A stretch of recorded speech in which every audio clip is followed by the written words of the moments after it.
Hey guys, welcome to the first official podcast for The Warrior Philosopher. I'm Patrick Hamilton, and I'm joined by my good friend, Brandon Williamson.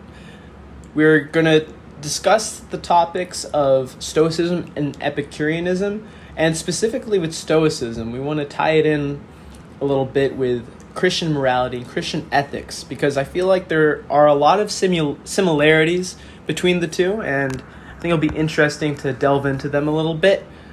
Now, first off, we want to define Epicureanism and Stoicism. Now, the official Oxford Dictionary definitions, which I don't completely agree with, but I'm going to read them out for you real quick. Epicureanism is defined as an ancient school of philosophy founded in Athens by Epicurus. The school rejected determinism and advocated hedonism, pleasure as the highest good, but of a restrained kind. Mental pleasure was regarded more highly than physical, and the ultimate pleasure was held to be freedom from anxiety and mental pain, especially that arising from needless fear of death and of the gods. Stoicism, on the other hand, is defined as an ancient Greek school of philosophy founded at Athens by Zeno of Citium. The school taught that virtue, the highest good, is based on knowledge. The wise live in harmony with the divine reason, also identified with fate and providence, that governs nature and are indifferent to the vicissitudes of fortune and to pleasure and pain. Now, like I said, I don't completely agree with the definition of Epicureanism. Now, Epicureanism in its inception, back in ancient Greece with Epicurus, was a lot simpler and a lot more almost agreeable, I would say, than it is considered today.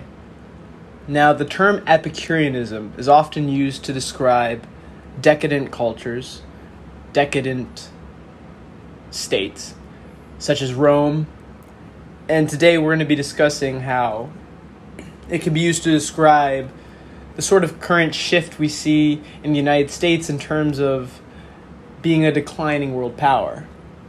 Now, the original Epicurean belief system was more focused on, as they say in the definition, mental pleasure regarded more highly than physical, right? That is something I agree with. They believed that the greatest gifts in life, especially, were close friendships. They were not necessarily, why I disagree with this definition. Now, hedonism, right? I think that's something that definitely is a big part of the modern definition, or the kind of modern use of Epicureanism. But in its infancy, it certainly wasn't a hedonistic movement. They had a commune in Athens, I believe. Yes. And in this commune, they would garden together, they would spend time together. It was kind of secretive, not on purpose, but just because a lot of people didn't know about it, which resulted in interpretations that it was a cult, right? Yes. Which produced all these different false interpretations of what Epicureanism was, which has influenced significantly the modern interpretation of it, especially not just the modern one, but you take Rome, for example, which was just a little bit later. They used the term Epicureanism to describe their way of life as the empire declined. So with that, the idea of hedonism, I would agree from modern perspective of Epicureanism. Hedonism is certainly an aspect of it, but originally it was meant more in a sense of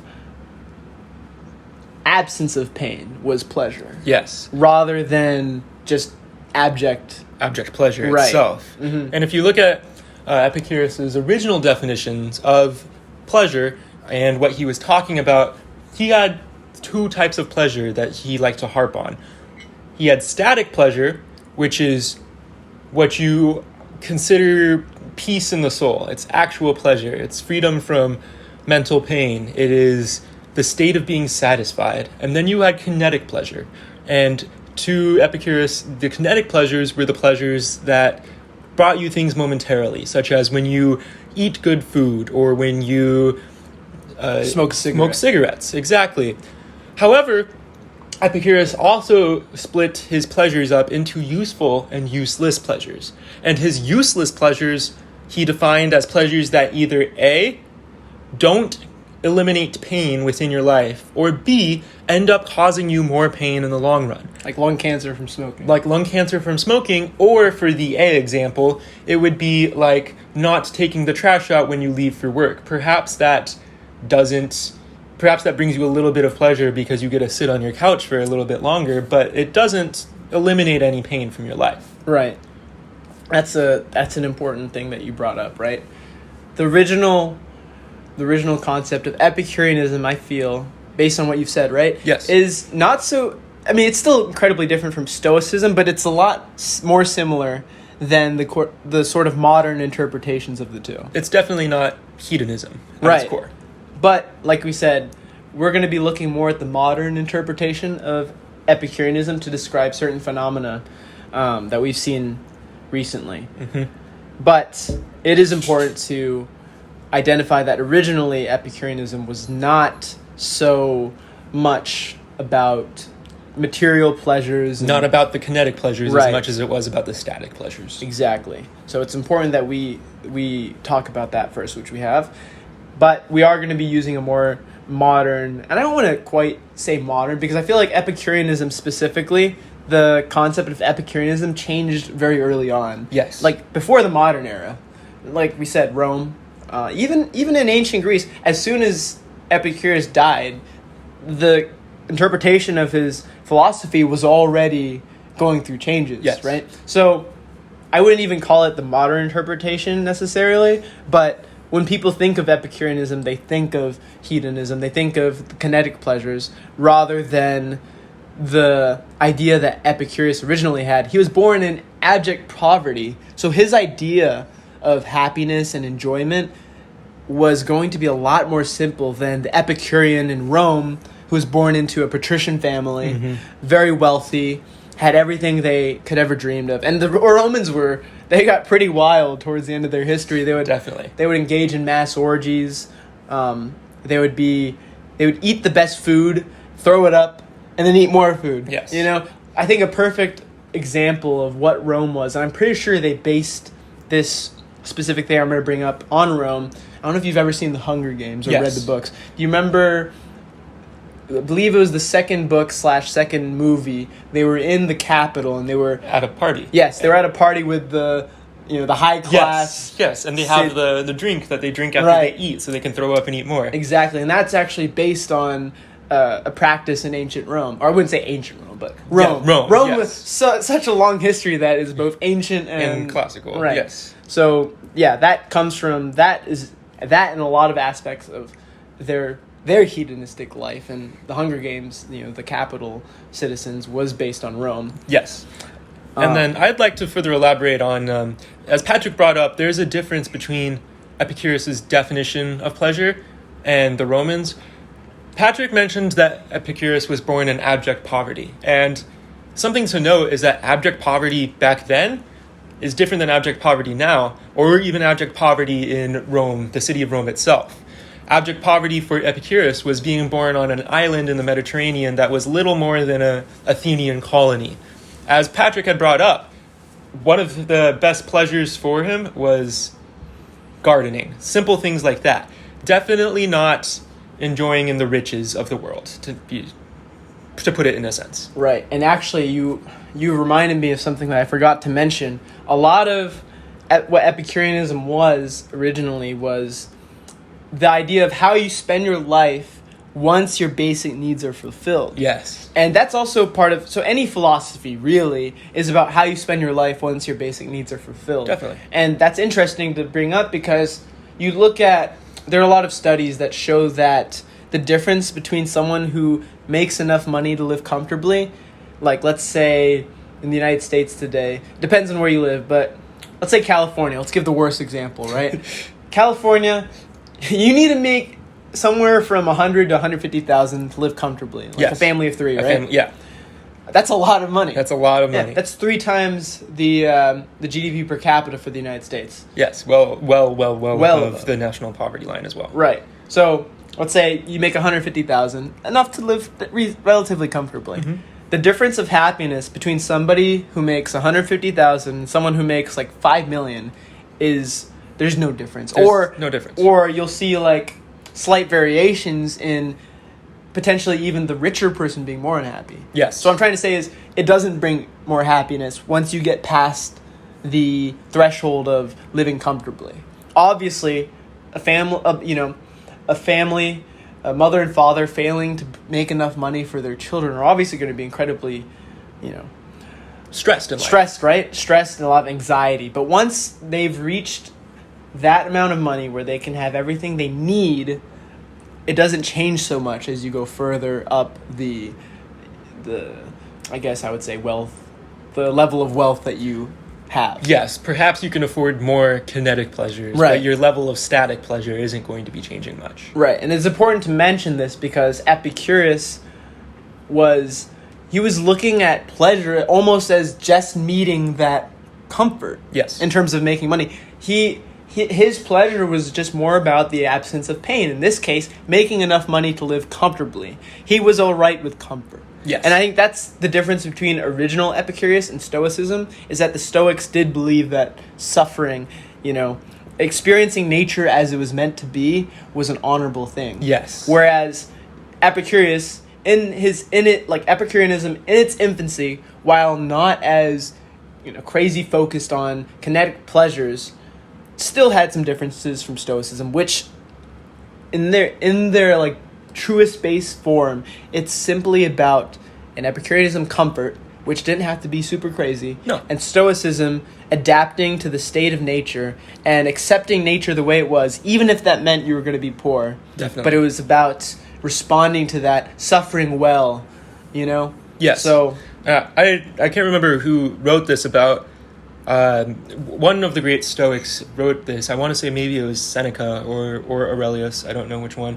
But he mentioned that just as a carpenter shapes his wood or a sculptor shapes his marble, man is the canvas. And man is also the artist in his life. And man is given what he is.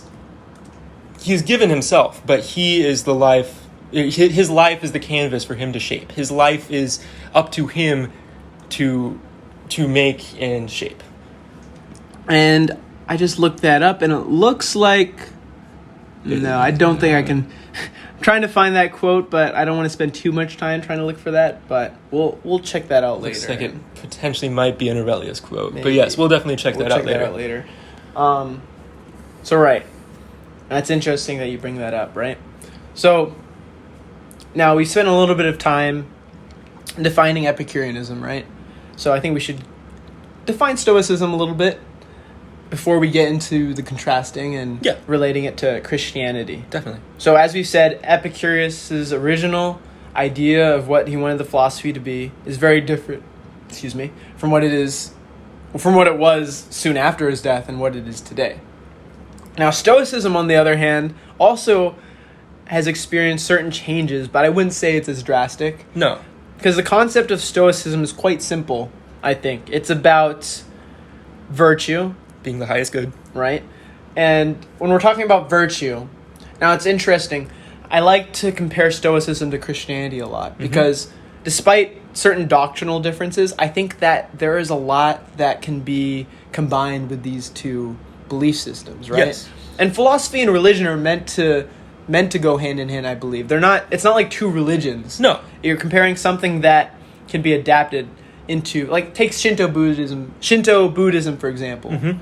It's not quite the same as Buddhism, but it's not, that's a little different, I'll say, because that's more about a mixing of pantheon beliefs. A better way to describe it would be how Confucianism interacts with all of the different Eastern religions. That's a better example. You see Confucius Buddhists, you can see Confucius Shinto followers, Confucius Taoist, and even Confucius Christians in the modern world. So. Okay, I like that. That's a good example, because Confucianism is essentially just a philosophy. Yes. It's not really a religion.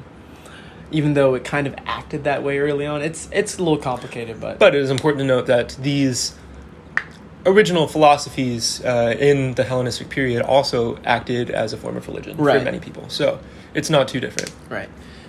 So going into Stoicism, talk about virtue. In Christianity, Yes. there are 7 virtues. There's, and you can help me out if I forget a couple. I believe it's kindness, moderation, which is basically being temperate, not Yes. eating too much, not drinking too much, not experiencing things in excess. Patience, Mm-hmm. pretty self-explanatory. Diligence, which is basically working hard, being conscientious, right? Humility, Humility. which is the opposite of pride, Pride. being humble, right? Greed's opposite. Is charity. Charity. Being charitable, that's another virtue. So that's also pretty self-explanatory. Donating a certain amount of your wealth to less fortunate, or just helping people out in general. Mm-hmm. And the last one, so this is why I needed you to step in. Yes. Can't remember all of them. So kindness, moderation, diligence, patience, humility, Charity. and chastity. Chastity. Which yes. doesn't mean not having sex at all. It just means not overindulging Yes. in sexual pleasure. Yes. Right? So all these virtues all exist within Stoicism, Yes. for the most part. I would certainly argue, right? Stoics certainly abide by these virtues, which is an important tenet of Christian morality. Mm-hmm. And when you consider the fact that a lot of the Bible was written in Greece, Mm-hmm. at least the New Testament, of course, you're going to see a lot of Greek influence in Christianity, Definitely. right? And especially when you consider the Greeks were very ahead of their time, I think. No. Yes, you cannot.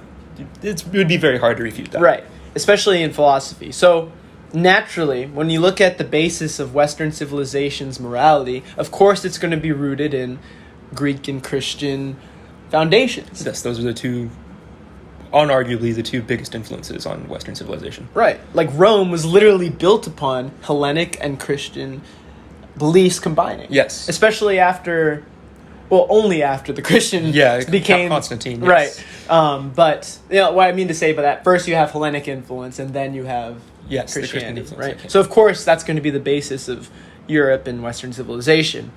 Now, as I said, virtues. Stoicism is also about, like I said earlier, responding to the natural state of things.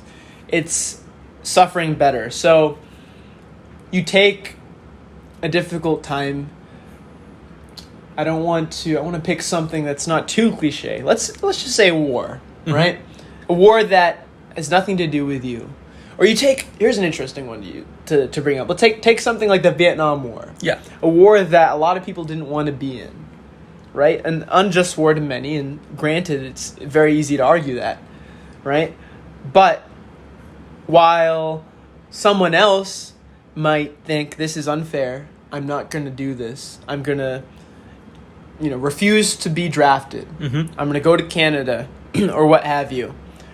And, I can sort of understand it to a certain degree. But being part of a nation state, everyone signs a social contract. And Yes. part of that social contract, for the United States at least, at the time, and many other countries, is the draft. Mm-hmm. Which is to get the commodities of living in a state, you have to provide services to the state. Yes. And the draft is one of those things, while someone else, an Epicurean, for example, potentially, Epicurean in this specific situation might just sit back and say, I'm just not going to do anything. Take the sort of hippie mindset towards it. Someone whose morality is based upon only doing good, right? What they believe is good, they might just reject it. Yes. But a Stoic, in my opinion, would see this situation as the natural state of things. This is something that has happened that they have no control over. That's another thing. Specifically, no control over, right? Mm-hmm. If it's a politician who has influence over this matter, a Stoic might act. But Yeah. if you're just a normal person, a Stoic would say, this is the natural state of nature. What I have to do now is I've planned for certain things relating to this. I've maintained my mind and my body, and I will do my duty, whether I agree with it or not, because the natural state of nature I've signed this social contract with the state, so I have to serve the state whether I agree or not. So they'll go into the war, they'll do their best to survive and do a good job, but they won't complain, they won't say this is unfair. You know, if they come from more working class background, and that more working class background, specifically in this case, means less of a chance of deferring from the draft. Yes. Because a lot of people of higher economic standing were able to defer from the draft through relatively BS excuses, whether it was nepotism, mm-hmm. or if it was just being economically able to put your kid into a good college, right? Anything along those lines. lines. Or even just afford a plane ticket to Canada or something. Yes, you know? Even just that. Right? So a Stoic wouldn't say, oh, this is unfair. It's because I was born in this situation. No, they may not agree with what they're doing, and they may even admit it's unfair, but they're not going to let that unfairness dictate how their mind perceives the situation. They won't let the unfairness that they believe impact their ability to do their job. No, definitely not. They're just going to be trying to do their best to survive, help their comrades survive, right? Regardless of whether they agree with the war or not. Mm-hmm. And I would say that the vast majority of soldiers in Vietnam most likely didn't necessarily agree with the war, but they just had to survive. Yes, that's what war is the great equalizer. Combat is the great equalizer, rather. Right. Once you're in that moment, it's very hard to not care about anything other than you are in the moment, and it is your duty to help yourself and the brothers to your left and right. Absolutely. So that's an example, I think, that illustrates Stoicism relatively well. So going off of that... And real quick, something I'd like to build upon, specifically for the listener, is Stoicism's ties into Christianity. Absolutely. Yes, and now... Stoicism experienced a great decline in the Roman Empire after Constantine took power and declared Christianity to be the state religion. And people take that in part as Stoicism and Christianity not being 100% compatible. You'll hear that at some points in time. I've heard people argue it before. But I'd like to point out for the listener that I believe that this is completely false. And the two passages I'm going to share to corroborate my beliefs is that it comes from the Sermon on the Mount, right? When and Patrick, as a Catholic, what do Catholics call the Sermon on the Mount? What I'm about to share. You're talking about the Beatitudes? Yes. Oh yeah, the Beatitudes, right? So during the Sermon on the Mount, as Christ is preaching, he gives off a list of some people believe it's 8, some people believe it's 10 of these Beatitudes, and what he says is things along the lines of, "Blessed are the meek, for they shall inherit the earth." Or, at the very end, "Blessed are those who suffer for righteousness, for the kingdom of heaven shall be in their hands." Now, you look at this, and this is in my opinion, a rather stoic thing to say, coming from the Lord our Savior. Because what he's saying is, it is the people that suffer that are able to gain a unique perspective on the world. Right. And this unique perspective is going to end up helping them later. And along with how the rich people were able to, those in the upper classes were able to more easily afford the draft and can more easily afford... To avoid the draft. To avoid the draft, yes. My bad. More easily more easily take on an Epicurean way of life in modern times. Mm-hmm. This is echoed many times throughout the Bible. Another part being, it is easier to thread a camel through the eye of a needle than it is for a rich man to enter the kingdom of heaven. But there is many interpretations of that, so I'm not going to get into that. Well, I'd like to get into one interpretation which you can actually argue your point from. Now, the difference here, right? One would say that a camel going through the eye of the needle is impossible. But there is a specific entrance in Jerusalem, yes, which is a specific gate into Jerusalem, which is too narrow for a camel loaded with packs. Right, so he must dump his packs off before he can enter Jerusalem, or just lower himself. Right? Now, the idea being that a rich person who humbles himself and lowers himself can enter heaven. Yes, and that's what I think is the interpretation of that. Yes, and I would tend to side that, but either way you look at it, that man must humble himself and lower himself, which is, I would say, a more Stoic perspective than it is a modern Epicurean perspective. Absolutely. Yes. I wouldn't say Epicureanism is necessarily doesn't necessarily coincide with like pride necessarily. So we're talking about humbling yourself, but certainly in terms of wealth, an Epicurean today, or the sort of Epicurean outlook today, certainly doesn't criticize ostentatious, I hope I'm using the word correctly and saying it correctly, ostentatious material wealth. Yes, that's correct. So, yeah, absolutely. And then the last verse I'd like to share comes from the book of Matthew, and it's, "Come to me, all ye who labor and are heavy burdened, and I shall give you rest." And to me, this stands out as a tie between Stoicism and Christianity, almost as if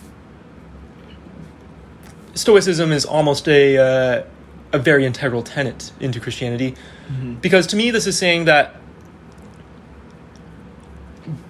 becoming Christian can help you to accept your labor, your burden, or as is put into Stoicism, your suffering. Right. Yes. And I think it's also considered suffering in Christianity. There's yes. a lot of specific verses to relate to that. Take up your cross and follow me. Right. And then if you go back to the Beatitudes, there's a specific one. Blessed are those who are persecuted because of righteousness, for theirs is the kingdom of heaven. Persecution is suffering, right? Yes. There's also, there we go, another one.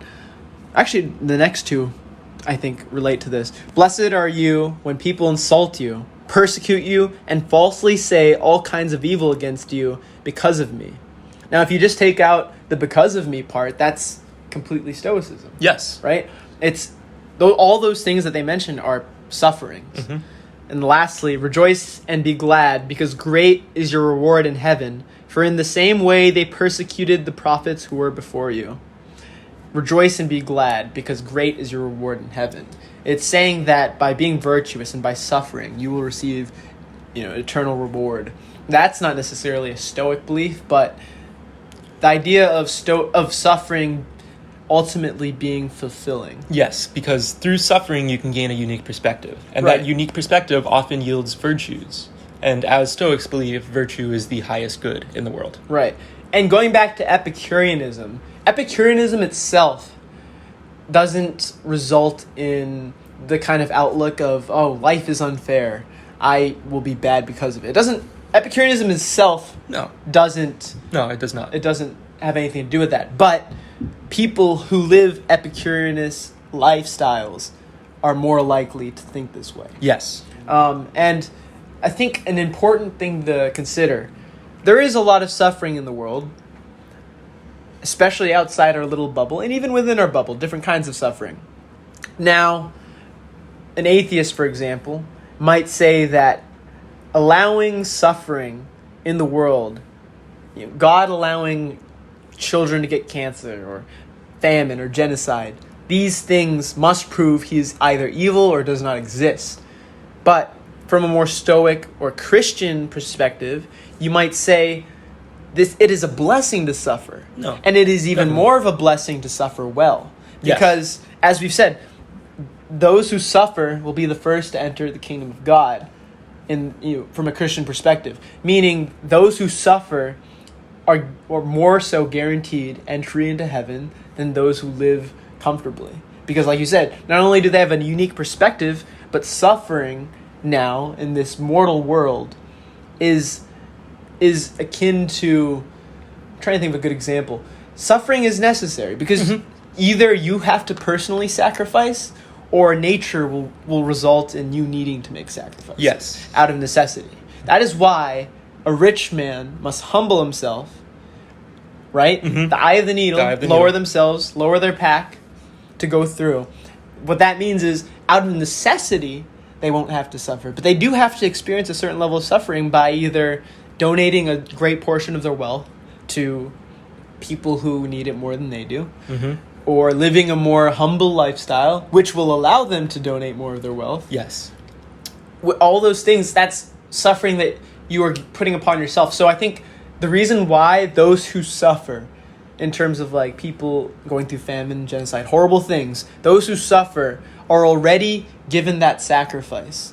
So that's why it's almost a blessing. Yes. Because they don't have to go out of their way to sacrifice. Therefore, that is a blessing from God because it is giving them direct entry into heaven. Definitely. Through their suffering. While somebody who lives a more easy lifestyle, it may not necessarily be a blessing because they have to humble themselves on their own. Yes. There's nothing forcing themselves to humble themselves. Therefore, they have to go out of their way to attain entry into heaven rather than nature already giving them the suffering and the pain that allows them to truly deserve an eternal reward. No, definitely. I can agree with that. And another thing I'd like to point out is Epicureanism is almost antithetical to Christianity in the sense that Epicureanism, as we mentioned earlier when we were talking about the definition of it, a strong part of it is eliminating needless fear, as he called it, of death and the gods. And of the gods. Versus,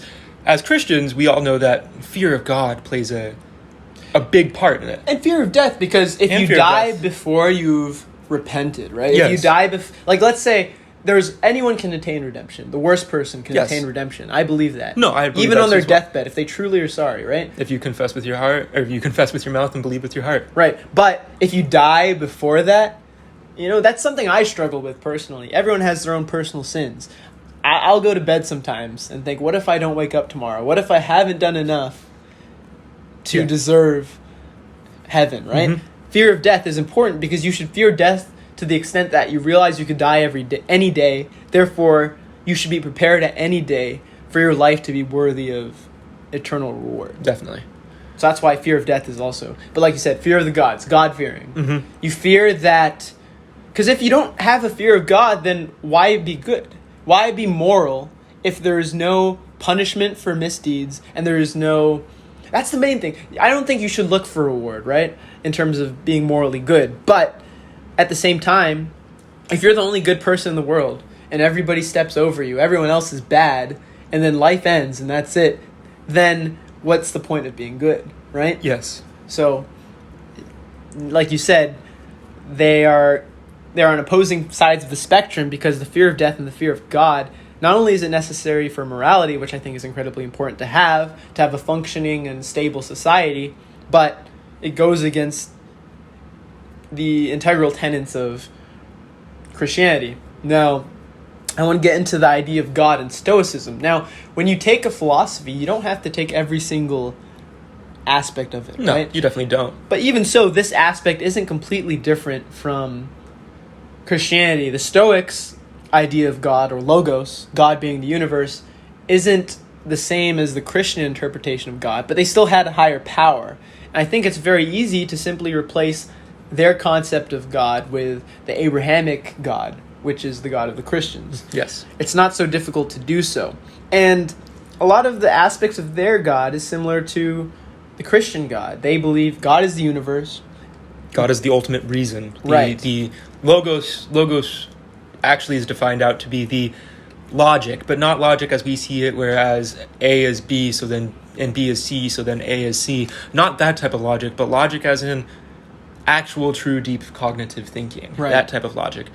And from a Christian standpoint, our God being all-knowing, our God having a plan, I feel like it's not that much difficult. Or it's not that difficult to replace, I should say. Right. And especially, like we already see with these philosophies, that they're going through many changes.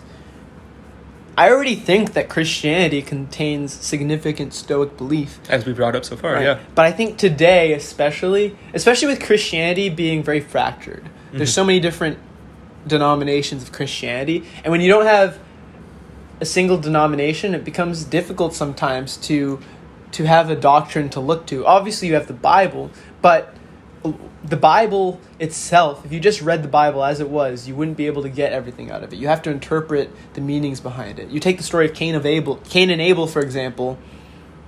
There is a great, I forget if we discussed it before, Jordan Peterson's interpretation of the story of Cain and Abel. I don't think we discussed it, no. We can look into, we'll discuss that later. I'll put a pin in that. We'll discuss that in a later episode. But the story of Cain and Abel on the surface, it just looks like a brother killing his brother out of jealousy.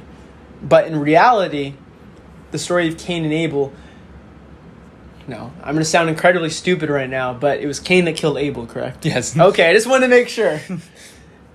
Cain was doing things. He was making sacrifices that weren't as significant as the sacrifices that Abel was making to God. Okay. And it was part of it was the jealousy that he felt. I have to go back. We'll definitely put a pin in that and discuss it in a later episode. I don't want to discuss it now while I don't have the adequate information. If this was a month ago when I had just listened to that podcast, I could talk about it. We'll talk about that later. But the point being is that if you took the Bible just as it is, you won't be able to enrich yourself with all the meaning behind it. Like the eye of the needle, for example, right? The same is true for having a singular doctrine. I think that without a sort of philosophical backing to religion, it becomes difficult to know how to act. That's fair. And real quick for the listeners, I'd like to point out that Patrick is a Catholic and I myself am a Baptist. We come from different standpoints, so we're not. I believe we're not 100% arguing for Catholic hegemony as much as we are advocating for more of a unity in the church. Yeah, more of what so I'm saying is more of a foundation philosophically to know how to act within a philosophical foundation. Right.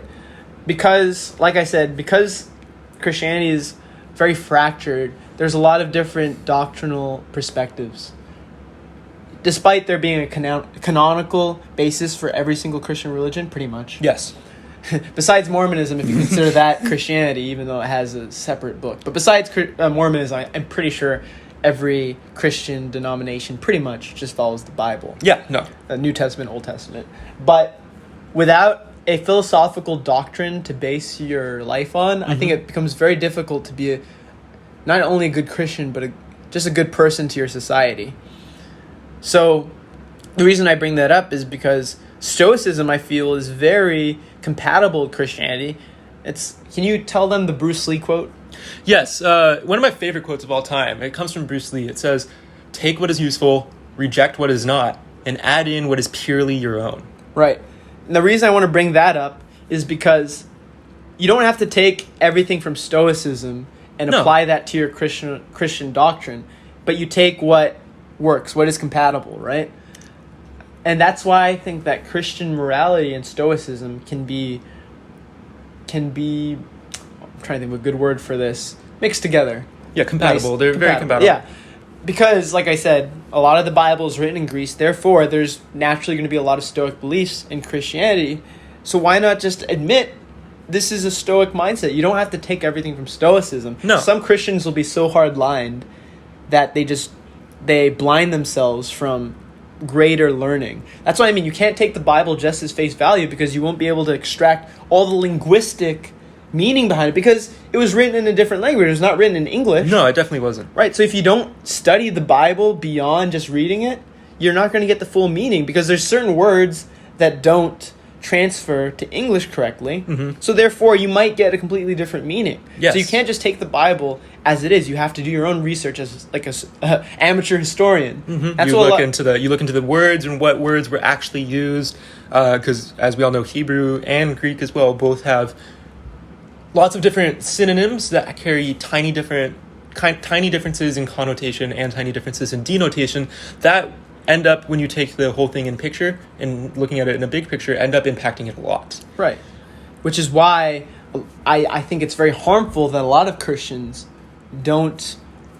they see philosophy almost as heretical. Yes. Especially in the past. I think that's incredibly harmful because you can enrich your religious perspective and your Christian's perspective so much by accepting things from other trains of thought that don't necessarily conflict with your own. Perfectly agree. And this works for not just for Stoicism, but any other belief system. You can probably look at any other religion and find similarities. And you don't have to say, well, I believe this God and my God both exist, but you can still go into something like, I'm trying to think, a non-Abrahamic religion. So a good example I have is when I was younger, I went through a phase in my life where I started to stray from God. And during that time, I went to a Buddhist temple Mm-hmm. a couple times. And before I found my way back to God fully, I started to notice some of the similarities, the big similarities in Buddhism compared to Christianity. Both focus on, and Stoicism, now that I think about it. Both Eastern philosophy has a lot of Stoic beliefs. Both focusing on Buddhism and Christianity very much focusing on suffering in the world and how life itself is suffering. Yeah, Siddhartha. Yes, and then the ultimate elimination of suffering doesn't come from actually eliminating suffering, but from coming to accept it and coming to accept that life is suffering. And funny enough, Siddhartha is a perfect example of the eye of the needle. Yes. He was a rich man who was born in the highest caste system, or it was either the highest. He was a prince. He was a prince. Actually, in India, in the Hindu caste system, priests are the highest, and then kings are. So I forget if he was the king class or the priest class. It might have been the priest class because I don't think he was a king. I thought he was a prince. Was he? Then it might have been. It might have been the king class, the king and warrior, or something like that. But either way, he was of those two caste systems. It's not really that much of a difference. No. So both of them are. He was from one of the highest caste systems. So he had everything he could ever dream of, and he gave it all up to live a life of suffering. Yes. To live a life of poverty, which is exactly what Jesus calls the rich man to do. I forget which verse it's from, but a rich man, it's where the eye of the needle passage comes in. The rich man asks God, and he says something along the lines of, I followed all your commandments, I've given alms at church, I've honored my father and mother, what can I do to serve you? Something along those lines. Or what can I do to enter the kingdom of God? And Jesus says, give up half of your belongings, or is it all of your... Something like that. Yeah, and take up your cross and follow me. But then the rich man grew sad and left, or something like that. I'd like to quote it word for word, but this kind of just popped up in my head. But that's where the eye of the needle concept comes in. Siddhartha literally gave up his belongings and carried his cross, which is another thing. I'm of the belief that a lot of religions potentially are drawn to the same God, the same Abrahamic God that we have. Because if you look at, and it's not every religion, but a lot of religions have a lot of similarities to Christianity. Yeah. Obviously, you take a religion like Hinduism, which has a caste system, which mistreats the lowest. Yes, and that is very antithetical to both Stoicism, which values egalitarianism, and Christianity, which also values egalitarianism. Right. So that's something you wouldn't be able to relate to Christianity. Or even Shinto Buddhism also had a caste system. Yes. Right? But then again, feudalism also had a sort of caste system. But I think you have to specifically look if it's tied to religion or not. I'm not 100% sure if Shinto Buddhism's, or if Japan's caste system was simply feudal or if it related to religion. But if it doesn't relate to religion, then it still can be compatible with Christianity. What is not compatible is when your religion, like Hinduism, literally builds the basis of the caste system. Now, Buddhism, right? A lot of similarities to Christianity. There's some doctrinal differences, but the key beliefs are very similar.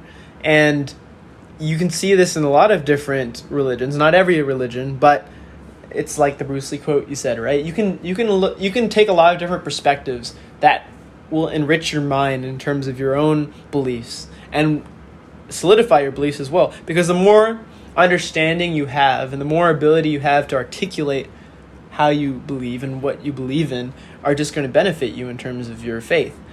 So I think it's incredibly important to look at different perspectives and different philosophical contributions to your religious belief system, which is why I think Stoicism and Christianity are incredibly compatible, as we said. Now, I do want to go back to Epicureanism for a moment, because it's incredibly telling of our current situation in the United States in terms of being a falling power. Now, regardless of what you believe, you can't deny that the United States is in a position much weaker than any time, I believe, in its world power history, in its history as a world power. Definitely. You could definitely, easily argue that. And I think one of the integral reasons for this is too many people grow up in comfort compared to the past. You take the idea that, like, 50, 60 years ago, blue-collar workers could provide for their family. Mm-hmm. So people were still growing up in working-class families where certain values were more espoused. Mm-hmm.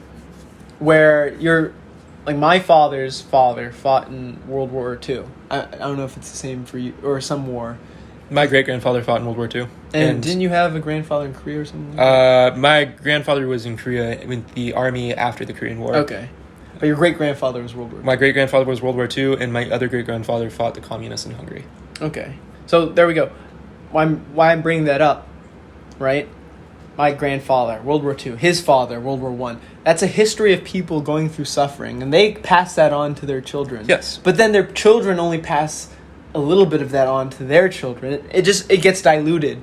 And I'm not saying we should be in an eternal state of war necessarily, but we should be in an eternal state of ingenuity. And a lot of ingenuity comes from suffering, comes from struggle. It's the hard times create strong men philosophy. It's other sayings that you hear all the time in our society. What doesn't kill you makes you stronger. What pain is weakness leaving the body. Those are a bit cliche. Those are cliche. Yes, obviously they're cliches, but I'm just showing how Stoicism is, whether or not people know it, widely accepted. Right. Now, the reason I bring that up, like I said, our current society is very Epicurean. It's very focused on pleasure. Mm-hmm. And what I mean when I'm bringing that up, you take the common road of the youth today. Mm-hmm. You go to school with the intention of making it to college, right? Trade schools, more... I don't even want to say labor jobs, because like plumbing and being an electrician, those aren't necessarily labor. I mean, they are labor, but skilled labor. Yes. You're like the artisans of the old days, right?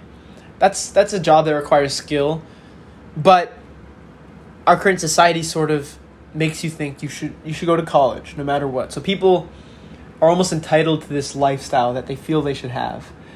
You go to college, you get a job afterwards, but because of this overinflation of college graduates and this overemphasis in receiving a college education, a lot of times people are going to college and they're not studying a major that's going to result in a high-paying job. But they've been told you're going to go to college and then you're going to get a good job. And when they can't get a good job, they have to move back in with their parents. They feel very disenfranchised because they felt entitled to those things. And the reason I say that is a result of Epicureanism to an extent is because their whole life they grew up in comfort. And when you grow up in comfort, you do feel entitled to comfort because that's what you're used to. Mm-hmm. When you grow up, going to school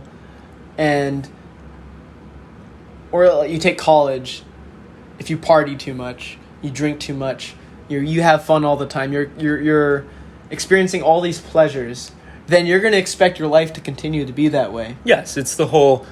If you grow up in pleasure, when that pleasure has been removed from you, mm-hmm. then that becomes pain. Right. And you seek, in an Epicurean standpoint, to get rid of that pain via further pleasures. Right. Which is not going to... give you any lessons. It's not going to give you the virtue out of it that a Stoic standpoint would. Right. And another thing, when we look at what younger generation their outlook towards life is about attaining happiness. Now, I don't think that life necessarily should be about attaining happiness so much as it should be attaining fulfillment. Definitely. Fulfillment ultimately is happiness is a temporary feeling. Mm-hmm. You'll feel happy no matter what you do at certain moments, and you'll feel unhappy no matter what in certain moments. But the only thing that is constant is fulfillment. If you build a life to be proud of, and you build a life that impacts people in a good way, helps people, your family and others, your friends, your community, that is something that will last. Yes. Ultimately, the people who are remembered in history, for example, a lot of times, even the bad ones, did something that was lasting. Even you take Genghis Khan, who massacred millions of people, he helped bridge he helped create a bridge between East and West. Yes. The Silk Roads were, I believe, a lot safer. Yeah, way safer. Right, because they had a system of rest points, places where merchants could go and be safe. They were protected by the Mongols. He accepted all religions. Mm-hmm. He had no prejudice towards whatever faith. He had sympathy for all faiths. Yes. Aside from the fact that he carnally violated lots of women, he did stop the sale of women as a sex trade. Right. So take that with Interesting take that with a grain of salt. Yeah. But Black and white, or not black and white, a gray area. Yes. Gray man, in the sense that, yes, you have this on the one hand.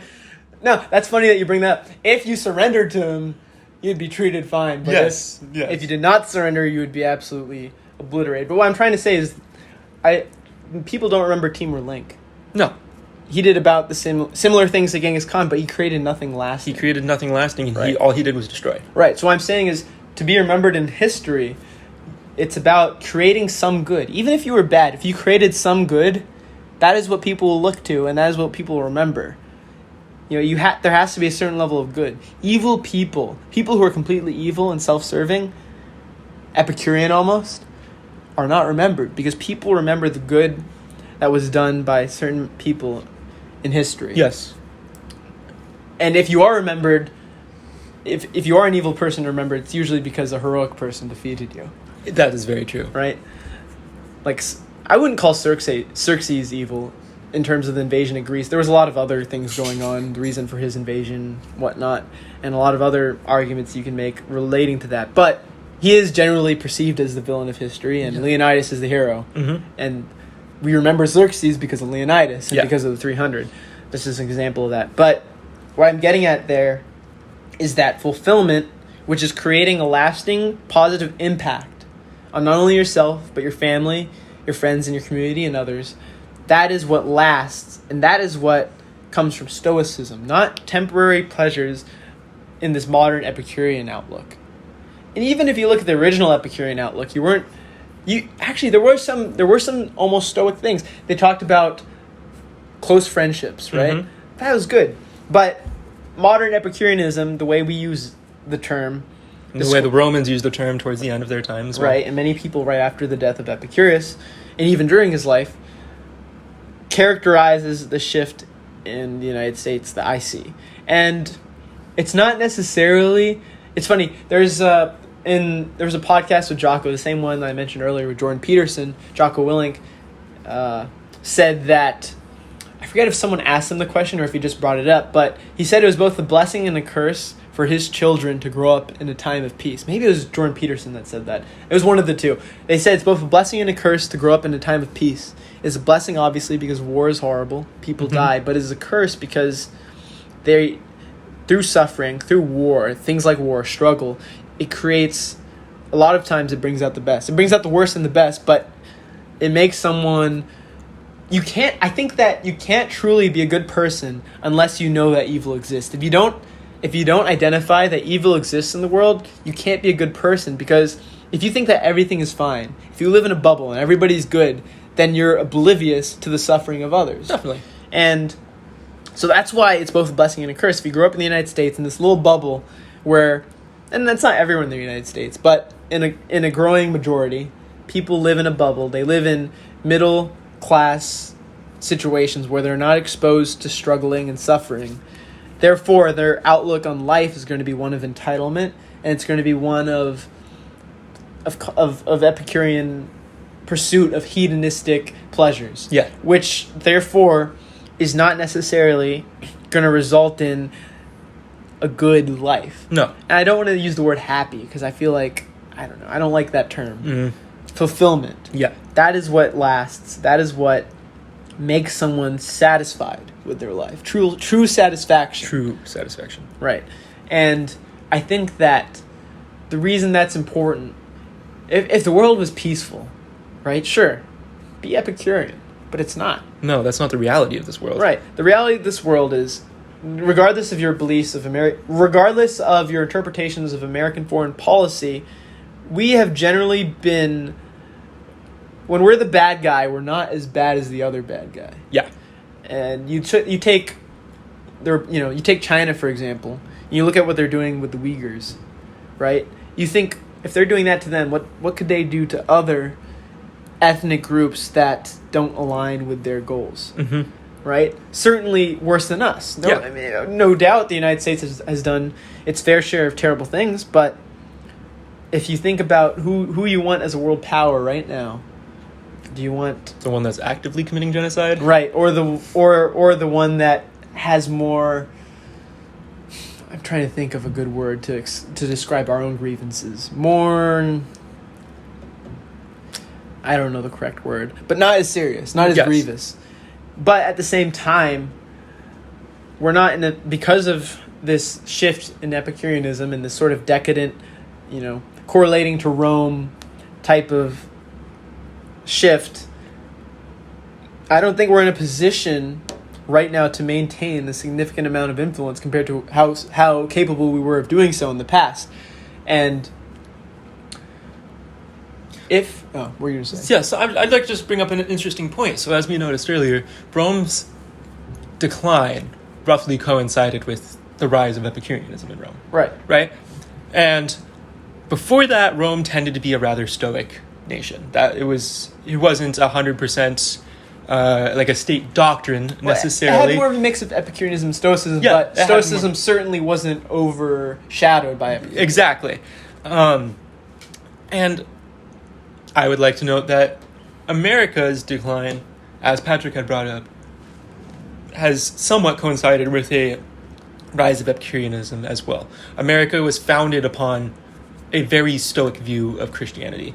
And I don't want to go too much further because we don't intend on getting very political in this episode, but it's just something to note for the listener. Yeah, no doubt. And I'm trying to figure out how to put my words together to explain how I feel about the impact of Epicureanism and why it is negative. I think that ultimately the easiest way to say it is we're not going to be creating as many great people who create great things for mankind in an Epicurean state. Ultimately, if there's less people doing things for fulfillment and more so for just wealth, right? Yeah. Like the reason why people look up to Elon Musk, he doesn't care about the money. He's the richest man in the world, but not because he wants money, but because he wants to create new things. He wants to innovate. It's not enough for him to be rich. He wants to change the world. He wants to colonize Mars. He has these great big aspirations for the good of mankind. Yeah. And I'm sure personal ego plays into it as well. No, but, definitely, no but doubt. But it's not about money for him. That's why no one cares about Jeff Bezos.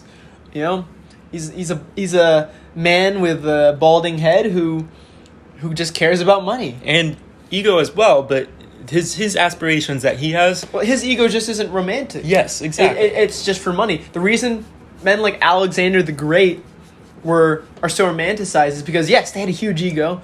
They probably believed that they were the shit. They were the best thing there was. But they had a great romantic view of what they could do in the world. He wanted to unite East and West. Mm-hmm. He wanted to conquer the whole world. In his words, most likely, I would say, free the people of the world. He wanted everyone to live under the great belief systems that the Greeks had in his mind. Yes. He believed that Greek culture should be spread everywhere and that people could live better because of it. Right?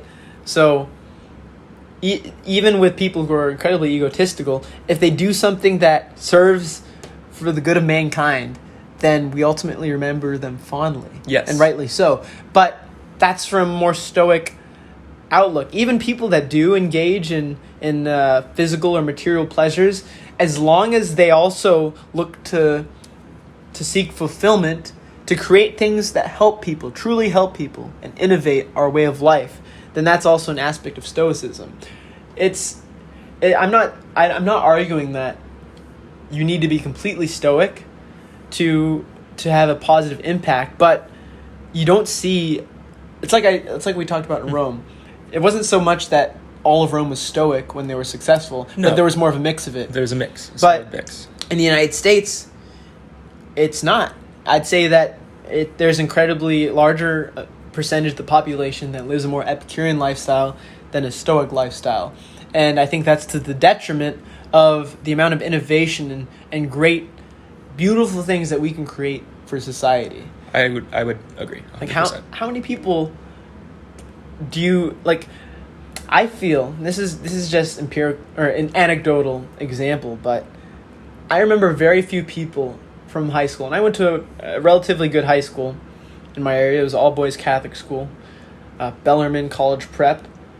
It was supposed to be a very good school, but I don't remember that many people who, despite this being one of the best schools in the area, there weren't a lot of people that I remember that wanted to change the world. There were a few, but there weren't that many that wanted to change the world. Most of them, and granted, when you're in high school, obviously you're not going to have these fantastical ambitions yet. No. But it very much seemed that a lot of the people I grew up with just wanted to go to college because they felt that's what they should do, rather than having these great ambitions to do things and to create new things. And I see this in adults too. How many adults do you know now that want to change the world?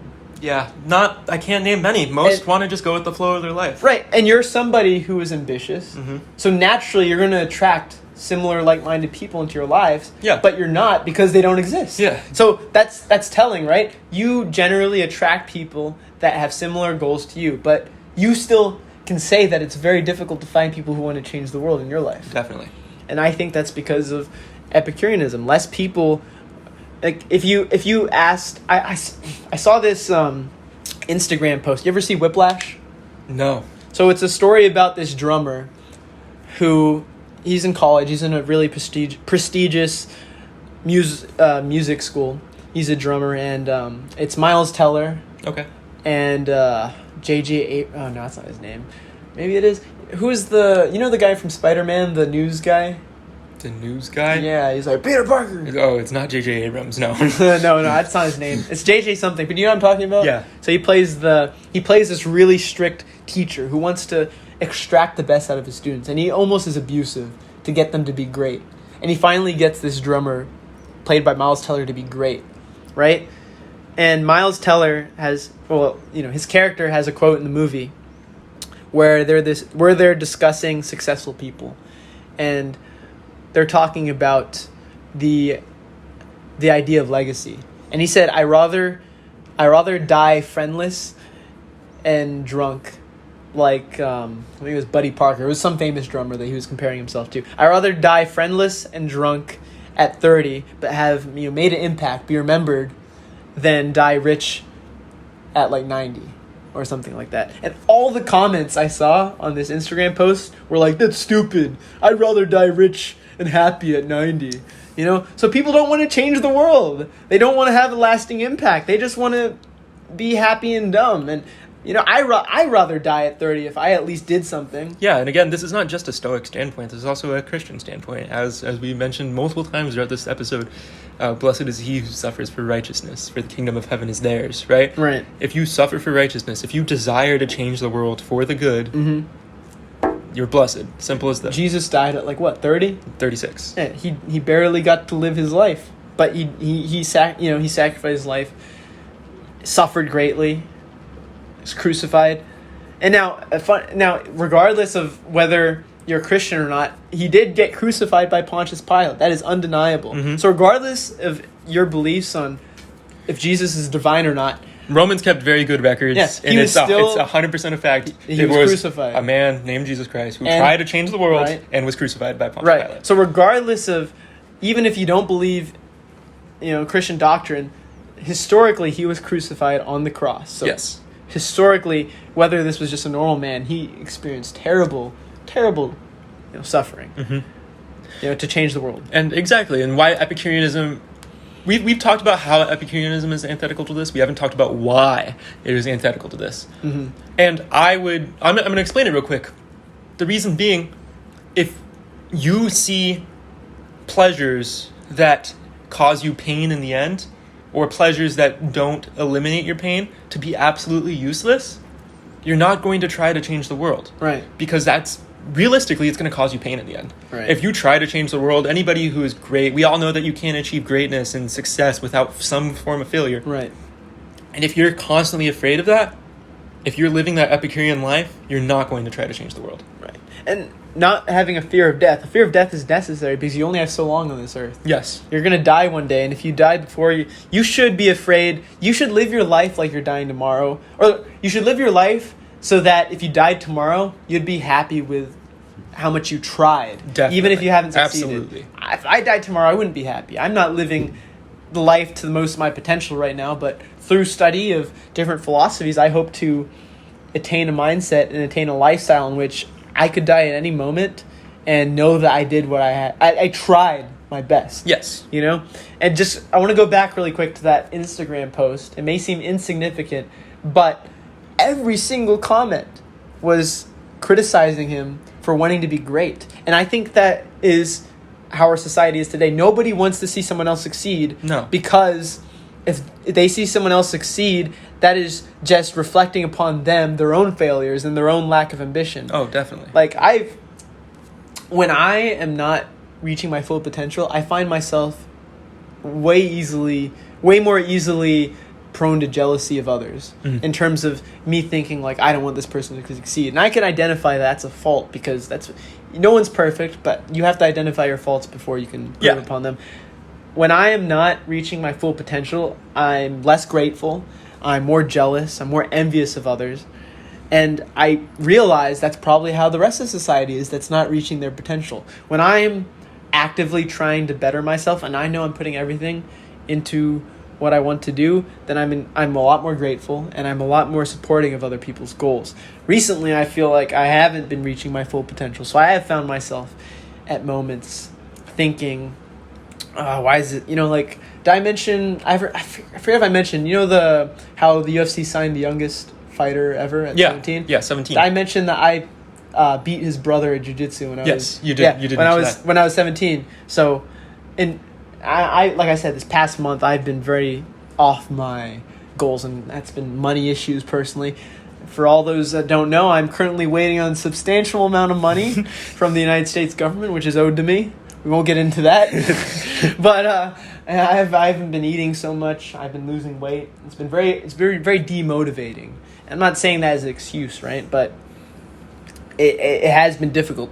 Stoic philosophy would say suffer better. I'm not suffering better right now like I should be. But I was watching this kid. He's still a kid. He's only 17. I was watching his fight on the UFC Dana White Contender Series. And, I knew in my head I want this guy to win, naturally. I beat his brother a long time ago. That's cool, right? But in my heart, I was jealous. Because I also thought, look, all this time ago, I had so much potential that I haven't lived up to yet. This kid was probably around the same level I was back then. And here I am, way below his level. But rather than feeling jealous, that should simply motivate me to say, okay, well, go and get it. Yeah. Then.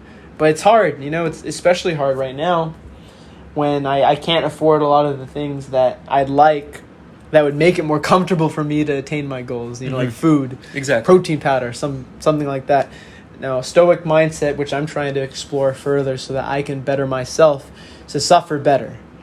And, like I said, our current society, I think, has the mindset that I have when I'm not fulfilling my potential. Yeah. They don't want to see other people succeed because it reflects upon them their own failures and their own slothfulness, which is the opposite of a virtue. Yes. Their own inability to maximize their potential. It illuminates that to themselves. And that Instagram post was a perfect example. People would rather die rich and comfortable at 90 than have changed the world at 30. Me personally, like, people talk about Muhammad Ali. You shouldn't be a boxer. You'll end up like Muhammad Ali.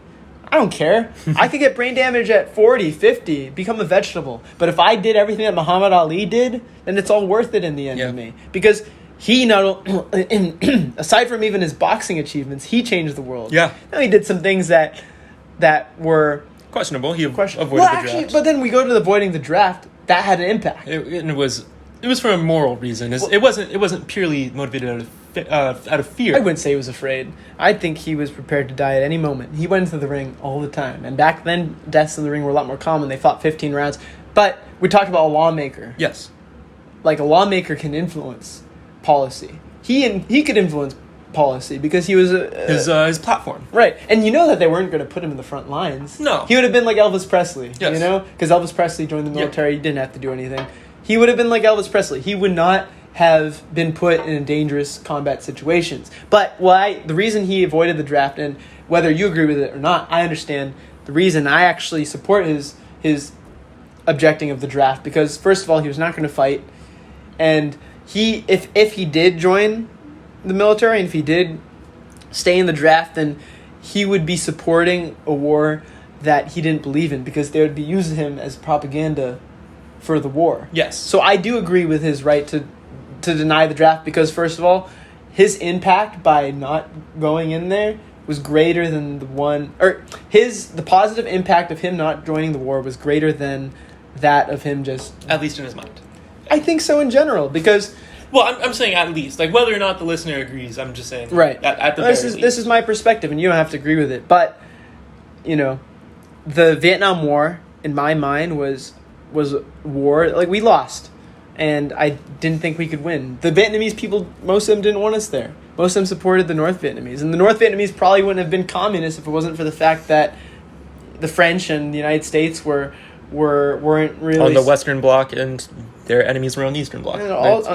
Yeah, the French didn't want the Vietnamese to be free. Therefore, the Vietnamese sided with communists to get weapons. Yeah. They were more nationalists more than anything. Same with Cuba and many other eventually turning communist states. Versus in World War II, they were siding with us and getting their weapons from us to fight the Japanese. Exactly. Right. So, so just going beyond that, I mean, I wasn't alive at the time, but researching history, I don't see how we thought we could have won. The Vietnamese people, for the most part, didn't want us there. The Viet Cong was not a North Vietnamese force. It was completely comprised of South Vietnamese. It definitely was. We were fighting against the NVA and the Viet Cong. You're fighting against both your enemies and the people that you believe are your friends. You're never going to win that war. So I don't think that it was I don't disagree with Muhammad Ali objecting from the draft, because it wasn't fear. They were never going to put him in a combat situation, and he was going to be in a position to influence policy. So that's just a little tangent we went off of. But I don't think he was afraid, and I don't think that he was neglecting the natural order of things, because the natural order of things gave him, the way that he existed in nature, gave him a special amount of power, a special amount of influence in society. It did place him above the average person. Maybe that sounds unfair, but it's true. He's a greater person than the average American. And his death, let's say he did get put in the front lines, I'd rather have him live and continue fighting and eventually fight, George Foreman and have more of an impact on the world. You know how many people that guy saved in hostage situations? And he never talked about it, because he was actually really humble in reality, especially later in life. He had been used in so many hostage situations in terms of getting Americans back home in different situations with terrorists throughout the world. They would send Muhammad Ali because everyone respected him, especially in the Muslim world. Yep, I have read that. Yeah, and he never talked about it because he was doing it to be a good man. And he wasn't a perfect person. He was a womanizer. He cheated on his wives many times. But being a good person is about, regardless of the sins that you've committed, it's about the overall impact. It's about growing from your misdeeds and becoming a better person. And I think that's what he did. And the fact that he never talked about these things, that is telling. And that is a man that I think, regardless of all the terrible things he had to deal with health-wise later in life, I'd rather be like that than die rich and happy at 100 or 90 or whatever. And that's, I think, a life of fulfillment. And that is something that I think is certainly not promoted in Epicureanism. Yep, I would tend to agree with that. Well, I think we got a good amount of information discussed here. Just to finish this off, we'll be having more videos relating to these sort of discussions. I'll be posting some stuff on my own as well. Hope you guys enjoy the little edits that I make. I know they're not exactly super informational, but I think they're a nice little way to get people involved, A lot of people have trouble listening to long things, so I like to post these little edits with a little history description in the bottom. Encourage people to read about what happened. Yeah, it's like a little intro for yourself to go into things. And I think that through history books, you don't really capture the fantastical magnitude of what these people really, accomplished. Right. You put a little nice music and you show their great feats, and you start to think of yourself in their shoes and be like, that's what they lived like. And it was truly magnificent. I have a little edit on General Giap, who was the North Vietnamese, he was pretty much the main general of the North Vietnamese army during the Vietnam War, and he's a very interesting figure. No formal military education, and yet was able to fight against the best military in the entire world. So I'll be doing a little edit on him, and maybe we can do a video in the future about that. I'll also be at some point releasing a video in memory of all the American soldiers who lost their lives in Vietnam. There's a little interview from that in which a American soldier had just been in Vietnam for about 3 months, and he was talking about how he wasn't going to be able to go home for Christmas. He had a 3-month-old daughter back home, and he actually died soon after that interview. So we're going to be releasing a video just as a little tribute to all American soldiers that fought in Vietnam. And of course, like I said, the Jap video. I like to look at things in a more gray light. Doesn't sound right, but I don't like to look at things black and white. There's good in both sides. Just because you have certain perspectives, you can respect the honorable enemy. Yeah, no, without a doubt, you can respect. I think it's almost necessary to. Granted, you have to hate your enemy to an extent, but if you don't honor them and you don't realize the things that they can do better than you, you're not going to be able to adapt properly. Alexander respected all his enemies. Yeah, even in Eastern warfare philosophy, you're supposed to respect your enemies. Right. The Mongols, they adopted many of the things of the people they invaded. Saladin and Baldwin. Are you familiar with that during the Crusades? Saladin, yes. So you know who Baldwin was? No, I don't know. Baldwin was the leper king. Okay. The leper king of Jerusalem, or king of Israel, whatever. I forget what they had, like a special word for their kingdom. Anyway, there was a mutual respect between Baldwin and Saladin because they respected each other as adversaries. So I think it's important to not demonize any historical figure, really. You can I think it's good to criticize them, but not to demonize. Regardless of your thoughts in Vietnam, you should neither demonize the American soldiers nor the Vietnamese soldiers who are fighting for their freedom, right? Yes. Or the American soldiers fighting for their lives and their comrades. That's why I want to get a video about the American soldiers and then get some about the Vietnamese figures, because I think all of them live some pretty extraordinary lives. Anyway, this is The Warrior Philosopher, building the foundations of the warrior philosophy. I'm Patrick Hamilton. This is Brandon Williamson. Thank you for listening. Hope you enjoyed this episode. Yeah, and tell us how we did. Leave a comment, like, and subscribe. Thank you, guys.